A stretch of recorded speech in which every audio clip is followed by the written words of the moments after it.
What's up guys, welcome back to another video, and in this video we'll be going over on what happened with the Duolingo app icon and why does it have 3 eyes all of a sudden. Also, if you guys find this video helpful, don't forget to leave a like and subscribe.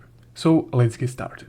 Now you might have noticed that your Duolingo app icon has changed. So if you're new to Duolingo, this would be your first time that you see the Duolingo app icon change. The latest icon change was about 2 to 3 months ago, and then the Duolingo app icon was changed to Duolingo being dead. But essentially, why does this happen? Why does the Duolingo team change the Duolingo app icon? So the answer might be quite underwhelming, but it's just for the marketing purposes. So when the Duolingo app icon changes, it gets a lot of people talking on social media, speculating the reasons on why that happened and so on. And by doing so, it gets a lot of attention directed to Duolingo app, and of course that results in a lot of new users. So essentially it's just a marketing tactic that the Duolingo company uses to promote the Duolingo app. But it's a creative one. So let's see how we can change this if it bothers you. So just go ahead and open up your Duolingo app, and from there go to your streak right here.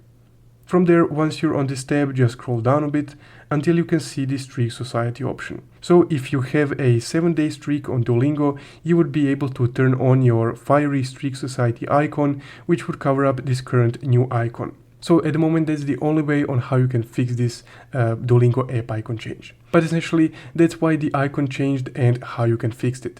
If you found this video helpful, don't forget to leave a like and subscribe. Thank you for watching.